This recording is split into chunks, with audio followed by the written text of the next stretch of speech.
Welcome to 5 Minutes and a Cup of Joe. I'm Joseph Ashcraft Jr. Let's get started. Well, let's talk about something that for a long time divided baseball fans depending on National League and American League. And of course, I'm talking about the American League having the designated hitter and the National League sticking with pitchers batting. The first designated hitter in the history of baseball was Ron Blomberg, and he got the distinction of being the first designated hitter in Major League Baseball history, but he was not the last one. And after the American League, they decided to test out this concept of having someone bat in place of the pitcher, and it was a much better hitter than a pitcher. And they liked it for the increased offense, and the American League decided to stick with it. The National League, they are as traditional as they came, and they didn't like it and chose to stick with pitchers batting. And when you replace the pitcher from the lineup with a pinch hitter, the pitcher has to leave the ball game to be replaced with a new pitcher. And then it seemed like for a long time these two sides were never going to come to an agreement. And then it happened all of a sudden, 2020, in the middle of a pandemic. Major League Baseball Commissioner Rob Manfred decides a designated hitter will now be used in both National and American League. And ever since then, scoring has seemingly increased by the dozens. The Atlanta Braves scored 29 runs in a Major League game. Texas Rangers of the American League once scored 30 runs against the Baltimore Orioles. They're an American League ball club. So offense has definitely increased. But now with the pitch clock, also trying to speed up the pace of the game is, and also with the pitchers and the catchers, and they're now having the game plans of what to throw. It's not coming from the catcher anymore; it's coming from the dugout. And even in the collegiate baseball ranks, and probably even high school baseball, that is now the way it is now. That is now the norm. And so that being said, some of the great designated hitters of all time. I think, ironically, the first designated hitter that comes to mind for me is probably Edgar Martinez of the Seattle Mariners. Edgar Martinez, the winner of the Best Designated Hitter Award, is the winner of the Edgar Martinez Award. Edgar Martinez had one of the sweetest strokes as a hitter. He had a very sweet swing, and so too did Ken Griffey Jr. With that being said, I'm someone who doesn't like the designated hitter, but now that it is in both leagues and now that pitchers only have to worry about pitching, no time in the batting cage for the pitcher to put down a bunt. So sacrifice bunt seems to have gone out the window. The bunt seems to have become a lost art. The double switch also seems to become a lost art. And also very few stolen bases. The Baltimore Orioles had a manager named Earl Weaver who was notorious for talking about how he wanted pitching, defense, and three-run homers. And the contrast between watching an American League game and how they wanted pitching, defense, and three-run homers, and a National League game how they would try to claw and scratch runs across using sacrifice bunts, using squeeze bunting for the runner on third to come in and score, and sacrifice flies is a lost art in the game today. And is that ever going to make a comeback in the game of baseball? That is not known. At this moment, it doesn't seem to be. But the golden age of baseball is generally referred to as the 1920s to the 1950s because that is when the game expanded, not just expanded from the 12 teams from New York to St. Louis to going all the way out west to LA with the Dodgers. But that being said, the golden age of baseball is right now. The fact that I can sit and eat a hot dog in my own living room while watching baseball on television. If I can't afford to watch the game, I can watch the game anywhere. Watch the game on my laptop, watch it on my iPad. The game of baseball is portable now. In all sports, you can now watch them anywhere you have access to watch the game. And this truly is the golden age, not just of baseball, but of sports. This has been 5 Minutes in the Cup of Joe. I'm Joseph Ashcraft Jr. Please visit pznsports.com. Thanks for listening. Bye. Oh, welcome to the newest, funnest podcast this side of the Ohio River. This is going to be two girls, one cut. My name's Abigail. Brittany Akers is somewhere over there. Hello, Trace is hello. somewhere. I'm And we're going here. to talk about serial killers today. And I think we picked one serial killer that we're going to talk about, and it's going to be Charles Cullen. Who I know little about at Nothing all. about. Yes. Nothing. So I'm here to learn. Well, we're going to teach you, Trace. All right. So, Charles Cullen was a registered nurse who, in my opinion, had sort of a godlike complex about things. Kind of started his life off. He was the youngest of 9 kids, I believe. Kind of forgotten about, it seems like, and was miserable his entire childhood. Was I bullied. I Yes, think that ma'am. I had read that um his dad had passed away when he was only 7 months old.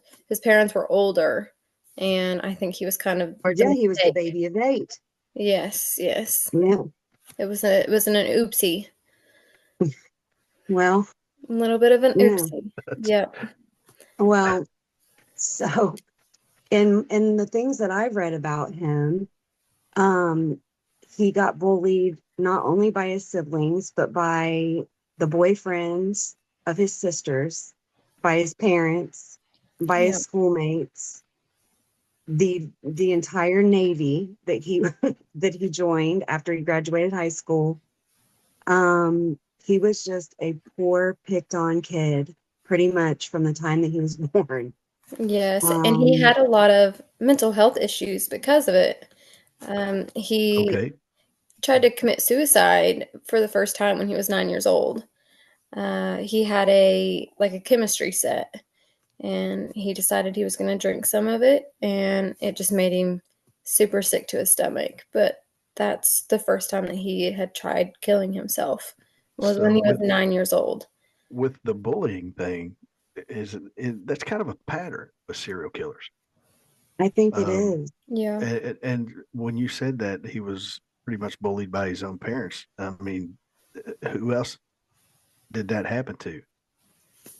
The co-ed killer. How bad did he hate his mom? Because and his sisters, Yeah. because they Right. constantly, was berating him in front of people and berating him. He'll never be nothing. He'll never do this. He'll never do that. And that seems to be kind of a pattern with a lot of serial killers. Not all. Some of them had decent childhoods, but that seems to be kind of a pattern, though. I definitely agree with that. And I think sometimes it is kind of the turning point as to, is it going to make them more of a gory slasher type individual or more of a methodical, planned out? Because in his case, I feel like, he was educated. Um, the way that he killed people, it was quiet. It was usually chemically induced. There was no holes being poked.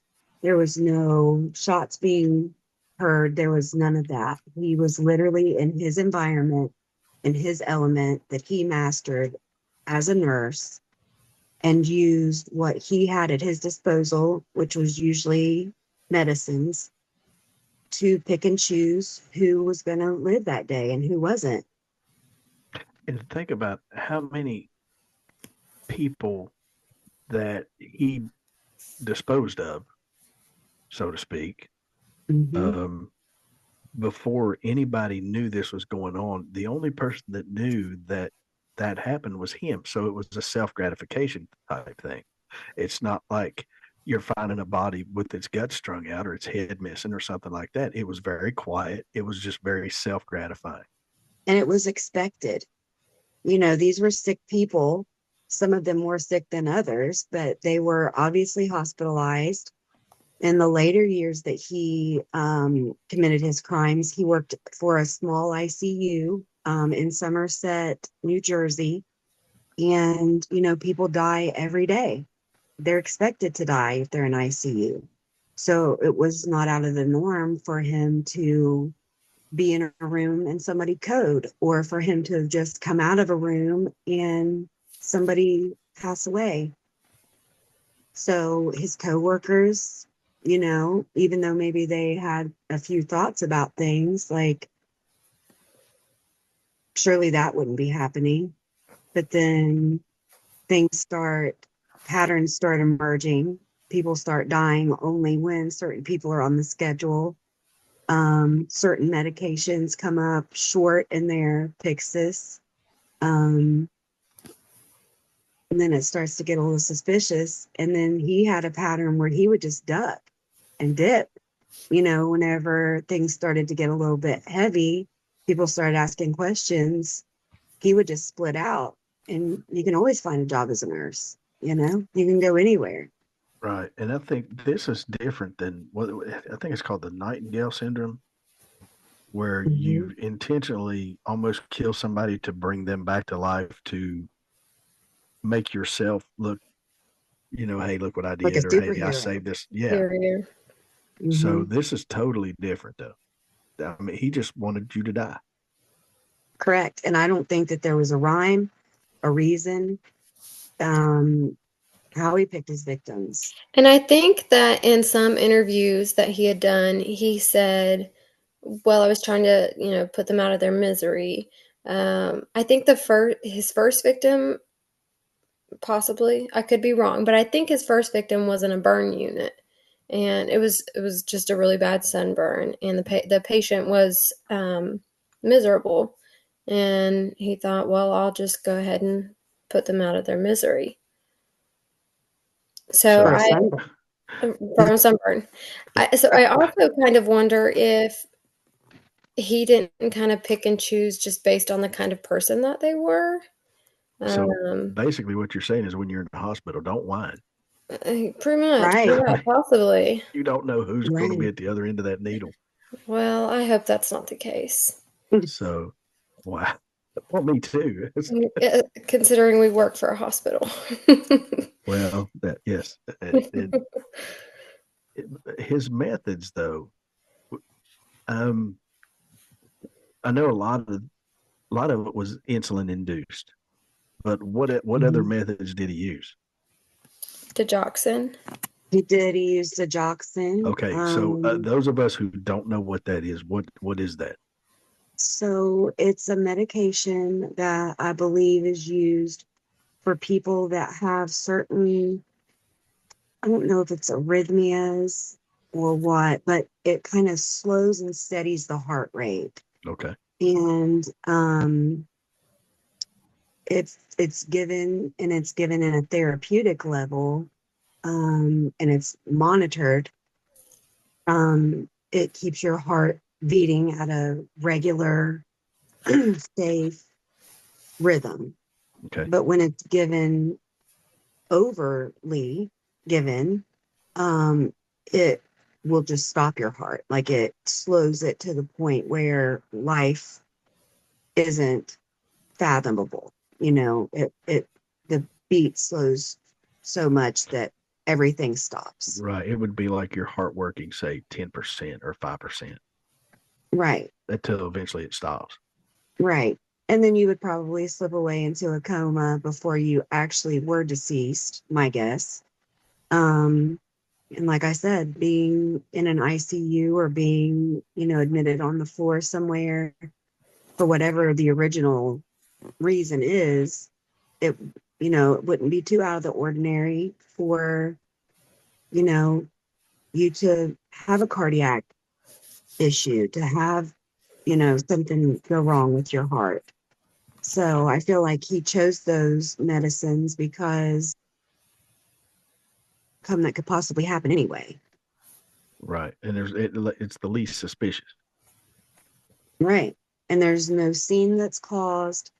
There's no blood. There's no gore. There's none of that, He would It's inject just, the medications into the IV bags, so there was no evidence So, and the Mhm. medicine would just continually keep going and Yeah. going, just regardless of what the symptoms were. Yeah. Right. Nobody would ever think, hey, the fuel of death that's going through this guy's veins is coming from that IV bag. Right. Well, It's yeah, kind he of used brilliant, really. insulin a lot of the time, and he would um, take 100 mLs of insulin and just empty it into 1,000 mLs of normal saline, which would be just one general bag of fluids. And it almost seemed like he would just pick and choose. Like this one was going to get this that was laced with insulin, and this person was just going to get hydrated with normal saline. People that have never the glycemic episode, now they're bought out, and they were able to see evidences, a pattern of that in patients that he took care of on days that he worked. And then whenever there was days that he wasn't at work, they didn't have any of these strange glucose readings. And of course, you don't notice those things until they happen or they quit happening. And I feel like that would be a horrible way to go out of this world, especially if you were in there for, say, I know one of his victims was just a lady that had broken her hip and had a hip replacement that was actually getting ready to go that day to like a rehab. She was being transferred to like a rehab, and he injected her with insulin, dropping her blood sugar completely out. And you're diaphoretic, you're sweating, you're nauseous, you're sick. You probably don't know why these things are happening, and it would be terrible. It'd be a terrible way to go out. Yeah, I agree. And you're right. I mean, you sweat, you shake, you're confused, you get kind of sick to your stomach. It's for those who aren't a diabetic and has never had their sugar drop before. I mean, it's hard to explain that feeling you get, but you can feel that coming on, and it'll get worse and worse and worse. Um, Right. it, it's a horrible feeling. And Definitely.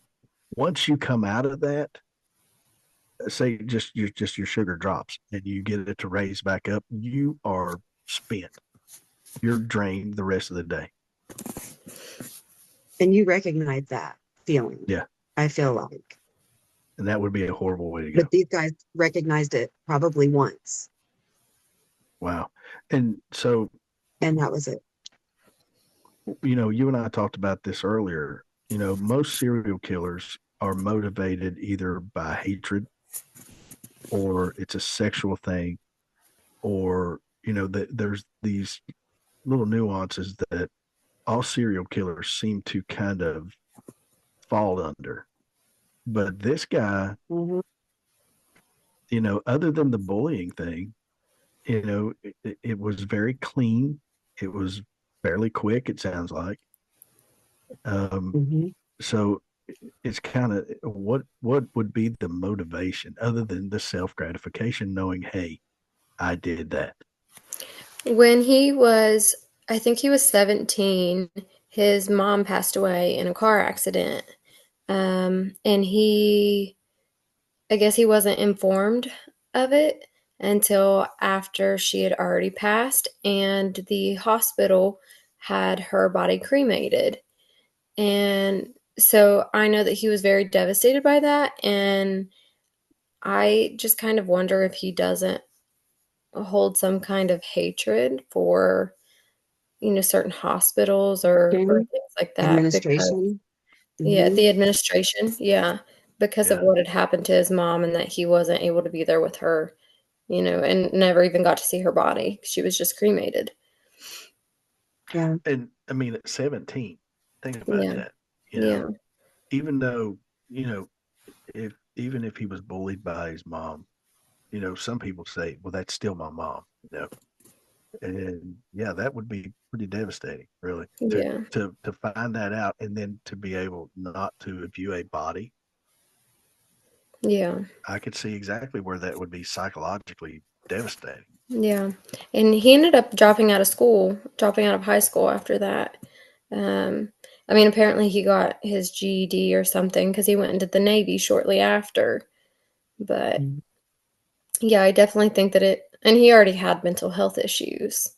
So I think that on top of it probably really sent him for a spiral. One of the things that I read though that I thought was really intriguing whenever it talked about his stint in the Navy was he ranked up to being a petty officer, but there was months that he was secluded, like on a Hmm. submarine, and his corporal or captain, or I don't know the ranking system, but they found him sitting at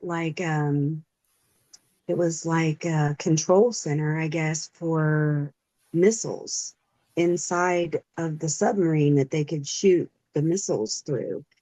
And he was not wearing his uniform that they provided him. They actually found him in like a scrub outfit with like a surgical mask, a surgical cap, like strangely attired, I guess, for being where he was and what he was Yes. doing. And they recognized that he was obviously in some type of distress. And they removed him from his position and put him maybe I think the way it was termed, it was like a low pressure or a lower pressured position so that he could maybe get himself sorted out a little bit. Um, but he attempted suicide while in the Navy a couple times and was in their version of the psych ward several times before his discharge from the service. So he got a Yeah. medical discharge, Yeah. but he obviously had some issues. And then after he was released from the Navy, he applied for nursing school and became an RN a couple years after that. But in between, he got married and I believe started having family. I think he had two daughters with his wife who left after I think I read maybe like 6 years of marriage. Um, and the reason that she terminated that marriage was his odd behavior, his obvious mental illness. Um, she cited that he was cruel to their family pets, dogs specifically, and she didn't want any part of it. And I guess whenever their children were young, she made it to where he had to have like a supervised type visitation with them. He couldn't just be with them as a dad and his daughters because of her fears. So that Yeah. had to have been very Yeah. discouraging. And I think that she had even filed a restraining order on him at one point as well. Uh, Mhm. and it kind of makes you wonder if he didn't have some kind of like multiple personality disorder or something. But it sounds like to me somewhere between his mom, the ordeal he went through with his mom in the Navy, he had a breakdown, and from Something there, definitely happened. yeah, and it again, another trait of serial killers is being cruel to animals. Yeah. Mhm. So with that being one of the obvious signs, I mean, you can't just say, okay, well, he, ran over a cat. He's a serial killer. But it seems to be a common ground with serial killers that they're always cruel to animals. Well, And it's that's kind of how it starts. anything that, is lesser than. They typically have more of a grandiose kind of view of themselves, I think. Um, and then in his case, here he was in a position where he was taking care of people, providing them care, but also over their medications, in control of their everyday protocol as far as that goes. And he could pick and choose.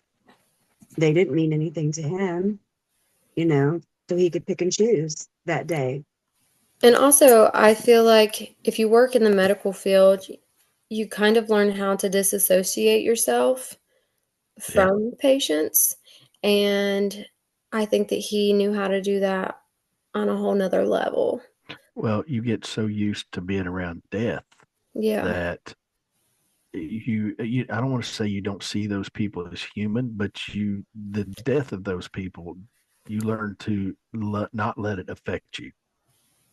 Well, and nurses, a patient will pass away and you take care of their, post-mortem care, and then it's on to the next patient. Yeah. There's no time to grieve over the loss of your last patient before Right. you're And jumping it's right on into the next. right. And it's no different than, a soldier, Yeah. killing, once you do it so many times, it's just like, whatever, Yeah. then you go on to the next. Hmm. Yeah. So I feel like that kind of probably played a big part in it as well, because he had already kind of disassociated, certain feelings and, you know, to animals, for example. And then I think it kind of just transferred on to his patients His You, children, his and his patients. I know right. that there was also some talk where he, in a couple of the different times that he was hospitalized, he felt like that he couldn't work because he wasn't mentally stable enough. I mean, he had enough insight and wherewithal to know that, but he was pressured because of having to pay child support to support his girls, that he felt pressured that he had to continue to work so that he could provide them the money that the court found that he owed them. And instead of being able to get the help that he needed, I feel like that he was very resentful in the fact that he had to work even though he wasn't maybe able, or, you know, definitely not in a right mental state of mind to be Right. able to Right. work that kind of job. But I think that he, resented the fact that he had to do any of that. But, duty called and he had to do that. Yeah. So he just had a lot of different things that I feel like contributed to his disdain towards human life in general, and was just pissed off most of the time. Yeah. So would, this all started in Somerset, New Jersey.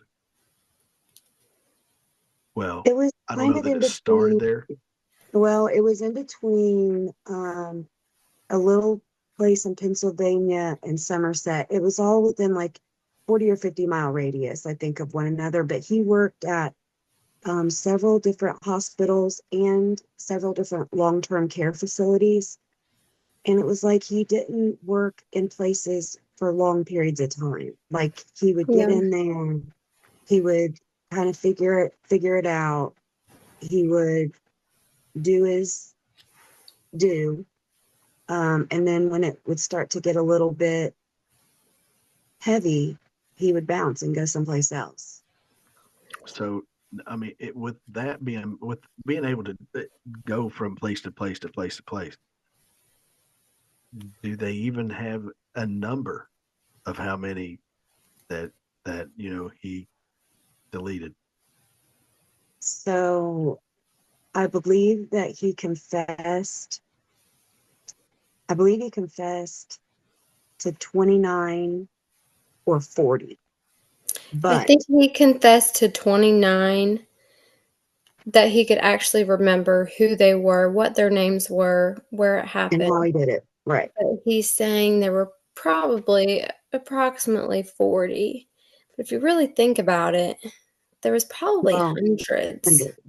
Yeah. Yeah. Yeah. So what are the years that this guy was active? I mean, does anybody even know?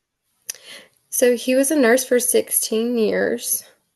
So it was what, the late 1800 or the late 1980s into the early 2000s. 2003 was Yeah. whenever I think it stopped. Yeah. So you That's think when if he he was was if caught. he'd done that for 16 87 to years, 2003. Yeah. Mm. They think hundreds. I was gonna Yeah. say, if you think 16 years, and God knows how long he went before any red flags were raised. I mean, Right. you figure even if you just did one a month, Yeah. that's a Right. lot. You're close to 400. Yeah. Yeah. So, um, um, so going back to, when serial killers are cruel to animals, whether they mutilate them or just kill them or whatever, and that's when you see the twist begin. Something got them to that point mentally that Hmm. they don't have that most people do have, but that graduates to usually a neighbor, someone in the neighborhood, or even on into prostitutions. Because once you kill a prostitute, you think, well, they're just prostitutes. Who's going to look into that? So that's a killing ground. Hmm. Um, so that's just the people that you know of in hospitals. How many times does this guy go drive around a block? Well, that's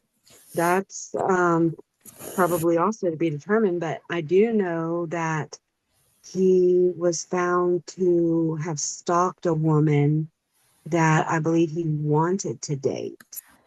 It And was she a nurse, a denied him. coworker at one Hmm. point, wasn't it? Oh, I'm not for sure. I just know that Yeah.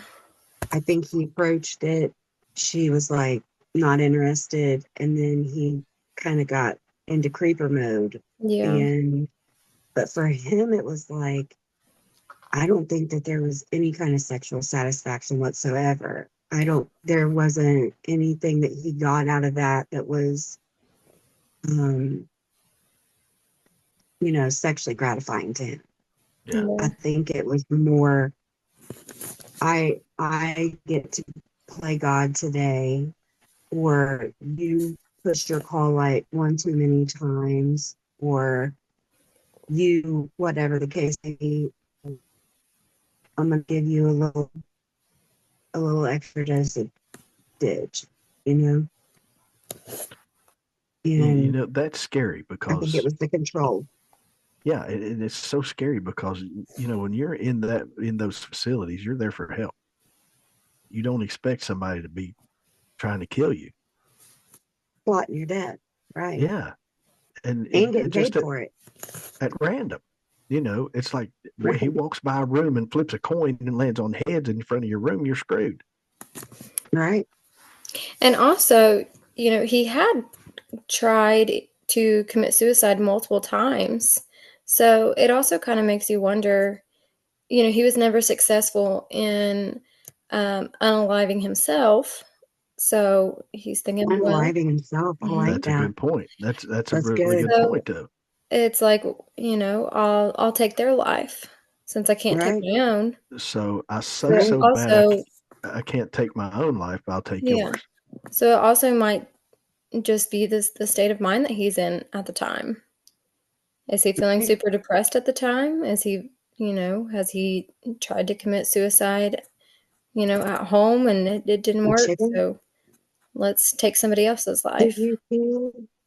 Did you see one of the ways that he tried to commit suicide? I thought it was weird. Um, So he Charcoal got a grill. charcoal grill. Yes. Hmm. Put Do it in the what? Wait a bathtub. minute. Wait a minute. Lit Wait it. a minute. Yeah. Yes, sir. What, he tried to Charcoal barbecue grill. himself? No, worse. He tried to carbon monoxide himself Yes. by lighting a charcoal grill in the bathroom, closed up, towel under the door, and his neighbors smelled the smoke and saw the smoke and called the fire department, and they found him shut up in that room. Of course, nothing happening because I mean, it would take quite a few minutes. was there not a And garden hose and a Pinto laying around somewhere? I mean, I mean, hell, he was in the bathroom. He could have put some toilet water up on it, but he uh, was aiming to Yeah. do it. But that's very he bizarre to got me. he got one night in the psych ward for that and was returned home the next day. Like, if that Yeah. doesn't scream, one, you're a jackass if you can't come up with a better way to do it. And Right. two, you are, there's something severely a malfunction. If I you're think trying to kill nine-year-old yourself that him, way, was way nine-year-old smart, him could have done it did better. way better than that. Yeah, right, right. Um, But instead, I he got the diarrhea probably and vomiting. exactly. Yeah, Hmm. yeah. I think that Well, I had read when he was younger, he tried to there were some kids that were bullying him, kids in the neighborhood, might have even been, his siblings and their friends, but he put rat poisoning in their drink and tried to kill them as well. lighter fluid. Hmm. Lighter fluid, yep, and it, Right, it just made them sick. Um, right. but yeah, So he was a little twisted from the start, I From think. early.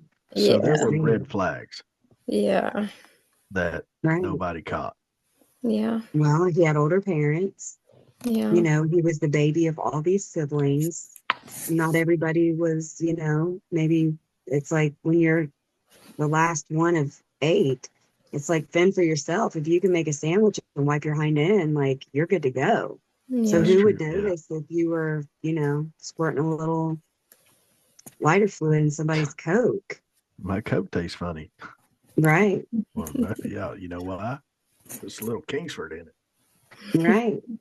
I mean, someone spiked it. yeah, I mean that's and I, at a young age though, it sounds like this guy had problems, or maybe Always had even interpersonal relationship problems. I mean even Um, yeah beyond his mom or whatever, his parents. He had wiring issues upstairs that weren't firing right. mhm. But it sounds like the death of his mom kind of pushed that forward. Yeah, But it sounds like that he may have become a serial killer regardless of what profession he was going to be. yeah, Agree, agree. The irony of the thing is that one of the relationships that he was successful at was the one person that ultimately got him caught. yeah, One of the nurses that he worked with, that he confided in, that he took care of, um, and had worked with for years, was actually one of the ones that kind of started putting pieces together. And it was because of her own sickness, her own illness, that he swooped in, took care of her patients, came up with the medication that she just happened to needed for the condition that she had, which was a cardiac condition called um, what was it she had? Myocardia. She had an enlarged heart. She actually was in need of digoxin. So here she is, stressed out. She can't work. She can't take care of her patients. He swoops in, takes care of his patients, her patients, and her as a patient, and then produces the magical medication that's going to help her arrhythmia issue, which is the same med that he's pulling out of the fixes to take people out of with. yeah, Gives her a little digoxin, slows her heart rate down, makes it manageable for her to work. And she kind of is like, wow, he's great. But then it's like, wow, where did he get that drug? Why did Yeah. he have it? and they had And actually then become like really great friends, and outside of work. yeah, she's done a lot of interviews since all of this happened in 2003. And she speaks out a lot about it because they were so close. And she called him her work husband. Hmm. And they, like you said, they even become friends outside of work. And Hmm. he had gotten fired one day, and her as well as the other nurses there, they were mad. They were like, he's got to be um he's being set up or something. He's a great nurse. He's wonderful. And they thought he was a great person as well.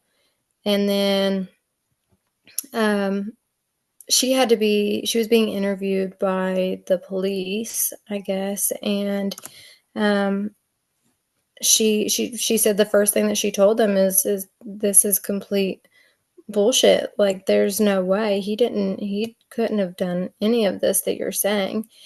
And they ended up showing her I guess it was like the records from the Pyxis, and then everything started to make sense to her from there. And And because he was able to see the clinical side of it, yeah, that there yeah, was meds being removed, then meds being returned. On and this date, this person yeah, died and he was there, and this person was not there. And mhm, so she pretty much put a spreadsheet together and was yeah, able to link him to all of these people, yeah, which in turn made exhumations happen. mhm, And then people were tested, for that particular drug and tested out of this world amounts of digoxin that didn't have any business having that in their body. yeah, And here she was the one that, got him to confess yeah, and pretty much was his friend, even though he was a complete monster, in a profession that she loved. And she felt like that she got duped, she thought that she had the A team working with her. yeah, And who's to say that she didn't administer some of those bags of saline that weren't filled with insulin on her yes, hand? And yes, that would be hard, I feel like, as a nurse, as a yeah. mom, as a woman, someone that cares for people. So And she felt slighted. yeah, yeah. And she said in one of those interviews that she had asked him, was anybody's death ever on my hands? Like, do I have anybody's blood on my hands? And she said that the way that he looked at her, he said no, but the way that he looked at her with pity, she Hmm. said, She knew. yeah, she knew. She knew that because of him, she probably had some blood on her Yeah, Hmm. hands. she had Hmm. administered Yeah, some of that stuff. yeah. And So she said that at first whenever he was first arrested and after he had, um, you know, said, said that he had committed these heinous crimes, um, she, um, she thought, well, he's probably doing it to put people out of their misery, or, she was trying to make excuses for him, um, until, Justification. justify his actions, um, until she eventually realized that a lot of these people, you know, could have recovered and probably would have recovered. Yeah. so whatever happened to this guy? I mean, he eventually got caught? Is he serving time? Did they? Trenton. He's in Trenton, New Jersey, in the penitentiary. He got 18 consecutive life sentences. Um, I sent him an email just dropping a hey from Ohio, and he's never emailed me back. He's a Boo, snob too. Yeah. boo. So, you know, I would have loved to have talked to him. So this, like you said, this happened in the late '80s, early '90s, up into the early 2000s. Hmm. So I mean, He's 65 years old now. that's what I was getting at. Just to Mhm. kind of get a round, number about Yeah. how old he is, because I Yep. mean, 65 years old. And potentially he's got another 30 years to live. one of the funny things that I did read was he was disruptive even in the courtroom whenever he was being sentenced. He kept ranting and shouting over and over again. This one specific statement to the judge, and it was like, I don't remember what it was, but he just kept saying it over and over and over again to the point Your where they Honor, actually had to yeah. restrain him and Your Honor, gag you need him. to step down. Your You need Honor, to you step need to step down. down. Yeah. Yeah. And it's Like, what funny a because pompous asshole.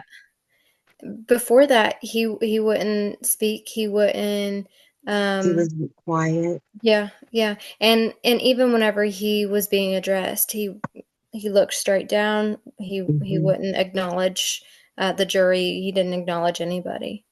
Hmm. And then it's like something just snapped, and he just kept repeating over and over, "Your Honor, you need to step down." And then, yeah, like you said, he was restrained and gagged. Yeah. Wow. That's, and Abby and I was talking about this earlier. He apparently felt that these were mercy killing, or that's what Not he when you had portrayed. hip replacement. Yeah. Well, I mean, Aunt Gertrude, got her new hips. She's about to start walking 5 miles. What do you mean she's dead? Right. But I don't know if this is the way he truly felt, or if this was his excuse. But Abby and I were talking about this earlier this evening about, would you consider Dr. Kevorkian a serial killer? Hmm. And Let's hear what you got, Brett. What is it? would Is you Dr. consider Kevorkian a serial Dr. killer? Kevorkian? I don't recall. I don't think Okay. I know that one. He was, I want to say it was in Michigan, but I'm not real sure. I think it was in Michigan. He was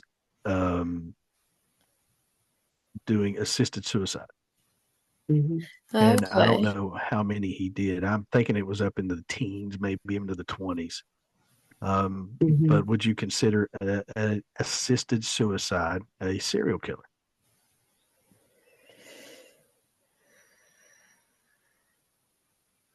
That's a hard one. Mm. I I would say yeah, because a lot of these people don't end up going through with it, Well, or they're the not way, successful.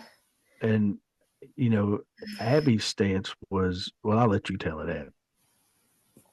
Well, my thinking is, as long as you're within your right mind before your illness gets to the point where you're not able to make decisions, I feel like that as a human, if I want to take my own life in the fashion of which I choose Okay, to so end these are my critically suffering, ill patients. These are Yes. correct, terminally ill Yes. patients. correct, Okay. correct. And he Okay. just gave them the aid, just the means to the end. Yeah, I don't think that Then, I would consider that. I don't know if I would consider that a serial killer then. Because a lot of these patients, a lot of people do suffer for a long time mhm, with terminal illnesses. mhm, And there's certain medications to maybe keep you comfortable, but also in the same sense, if these medications are keeping you comfortable, are you even you at that point? right, You're not even in your own right headspace. right. Well, I think Yeah. you would have to meet a certain criteria. Yeah. Mhm. And Um, I feel like, isn't that a thing now? Isn't there like a certain medication that you can take that will end your life, and Mhm.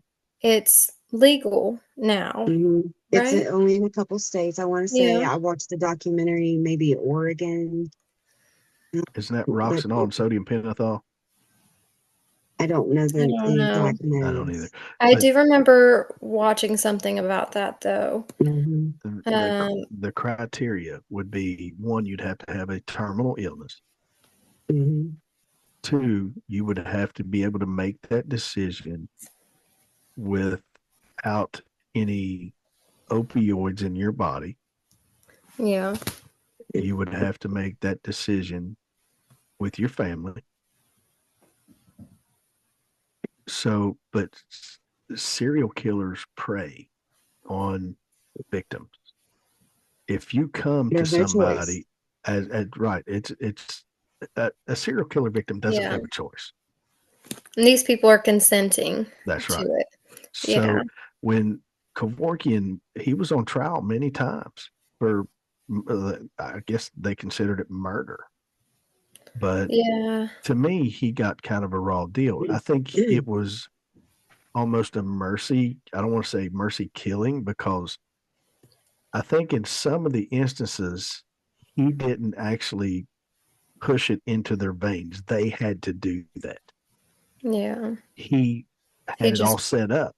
provided them with the tools So, that they needed. right. and they had to administer it themselves. That way, if at the last minute they could stop. Yeah.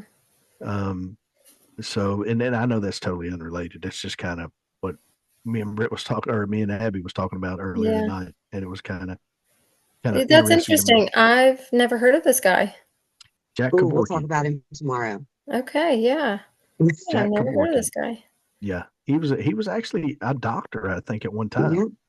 yeah, absolutely. Yeah, he was an older gentleman, but I think he just got fed up with seeing people suffer, and Yeah. gave them a way out. He With found his terminal niche. illness. Yeah, and I know he's dead now, but I don't know that he ever really spent any prison time. But even though he was on trial several times, that's when in the late '90s, early 2000s, I think the question of is assisted suicide murder. Hmm. Well, and I feel like a jury listening to, why he assisted certain patients, certain people in the assisted suicide, I feel like it would be hard to punish him Hmm. for those, you know. That's true. So, all right, But guys, we got to wrap this up. Tell us who Calls you are, calling. where we can find you. I don't know where you can find us except for Facebook The and Nighthawk Spotify, Radio Facebook YouTube, page. and that's going to be what, Trace? Nighthawk. It's Nighthawk Radio Facebook page. Eventually, there will be a Nighthawk Radio station. We're still in the process, probably a few weeks out still, but yeah, it's coming. Everybody just hold still. Okay. But be sure to go to the Facebook page and like, share. There's other shows on there that are really good. This one's going to be a good one. Two girls, one excited. cut. That's Two all you girls, need. one Two cut. girls, one cut. CUT. Cut. Cut. So and Tracy. oh And yeah, Tracy. and Tracy. me. So, but they're going to really break this stuff down, get into the meat of these serial killers, right down to the ways that they killed their victims, and find out what happened to them. Are they on death row? Are they still alive? Are they? I mean, what's happened to Has these Abby guys? emailed them? Right. That's right. Has Abby Yes, emailed that's them? very, very Right. important. So Yeah. I'm sure she has an extensive list. Yep. Thanks, guys. So, but guys, thanks for listening. Two girls, one cut. Don't get it skewed with This is the on other the one. team. That's right. So, yep, guys, thank you. It's been interesting. Thanks. I knew nothing about this guy, and now I do. I'm So glad Now we you could know teach you. everything. we're good to go.